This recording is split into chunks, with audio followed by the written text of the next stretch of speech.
Здравейте на всички с поредното таро четене за 2026 година в любовен план.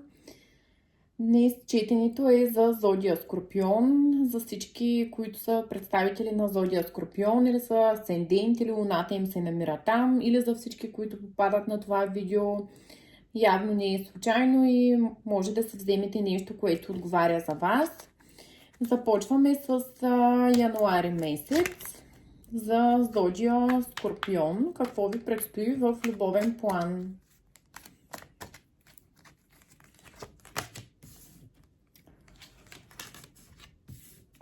Няма да е много лесен януари месец. Той вече започна.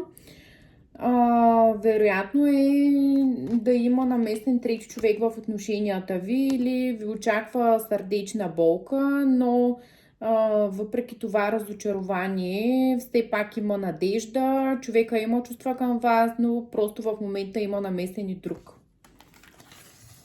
Сега да видим и за февруари.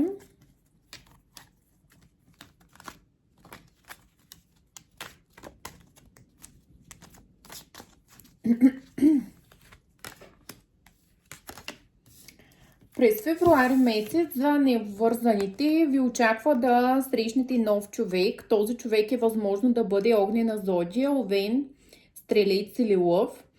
И за мъжете да срещнете такава жена, която ще бъде доста привлекателна, която грабва мъжкото око и доста огнена жена. Определено за необвързаните, това е вашия месец, февруари месец. Очаквайте да срещнете нов партньор. Сега да видим за март.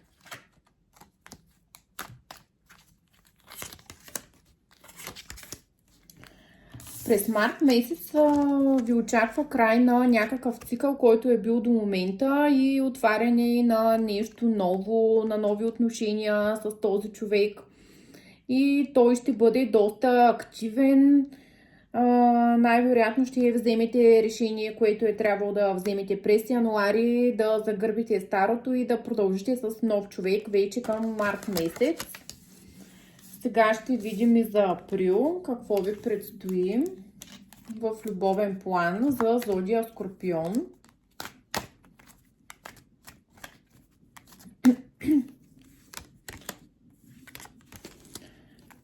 През април месец може да се чувствате малко разочаровани от човека до вас, тъй като вие ще правите някакви действия към него, ще се стараете, ще искате да предприемете нещо с него, примерно да заживеете заедно или някаква нова стъпка ще искате да предприемете с него, но той няма да е съгласен все още на този етап. Сега да видим за април. За май, извините. Май месец за Зодия Скорпион в любовен план. Какво ви предстои?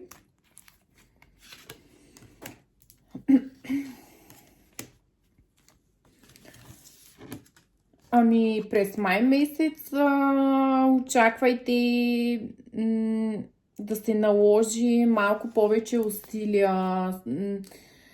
Общо взето тази връзка ще се гради на доста усилия от ваша страна, така че очаквайте през май месец също с малко повече упорство да се случват нещата.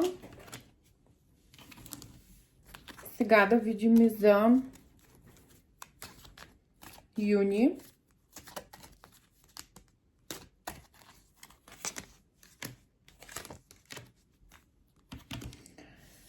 През юни месец ще имате вече резултат, нещата ще станат по-стабилни, ще се радвате на любовта помежду си. До юни месец не виждам неща като раздели, появи на друг човек, като цяло щастлив период, малко по-труден, изисква се малко повече упорство и повече работа, но като цяло доста стабилен. Сега да видим и за юли. През юли месец нещата ще се затвърдят и ще станат още по-сериозни. Но някак си самата тръпка и самата емоция може да се позагуби малко, тъй като Възможно е конфликтите да станат по-малко или да нямате конфликти, да ви стане малко скучно. Сега да видим за август, за зодия Скорпион, какво ви предстои в любовен план. Ами през август месец очаквайте вашия партньор или партньорка да пътува някъде, междувременно около него или нея да се появят нови обожатели, което може би ще ви притесни вас. Сега да видим за септември какво ви предстои. Зодия Скорпион в любовен план.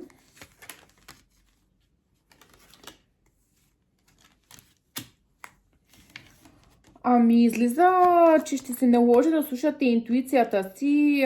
Вие ще имате такава през септември месец. Е хубаво да слушате себе си и вътрешния си глас и така да разберете кой е човека за вас. И този човек най-вероятно е този, който е до момента от февруари месец насам ще имате отношения.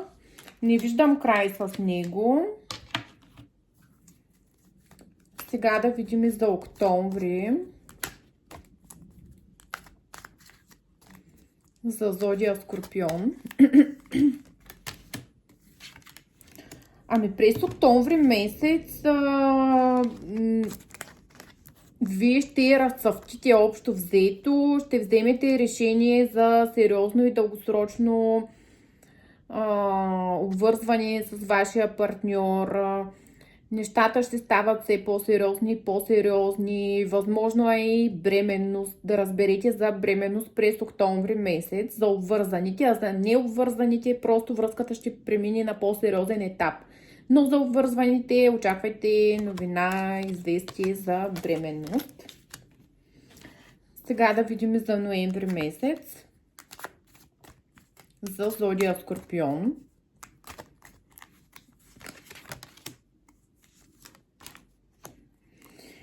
През ноември месец ви очаква преместване в нов дом или тези, които не са живели до момента заедно, ще заживеят заедно и ще тръгнат по един нов път, който ще извървят двамата. И сега да видим как завършва вашата година, 2026 година в любовен план.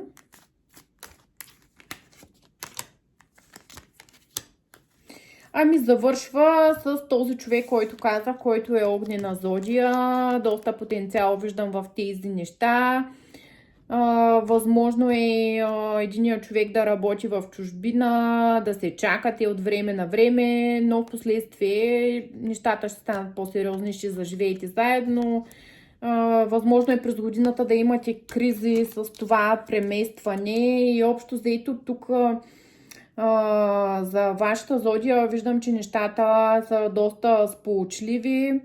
Общо взето, може би единия от вас живее в чужбина, другия е тук в България или сте от различни градове. Но в крайна сметка ще се съберете и за обвързаните предстои най-вероятно бременност към октомври месец. Ами това е за зодия Скорпион. Желая ви една много щастлива, много успешна нова 2026 година. Довиждане!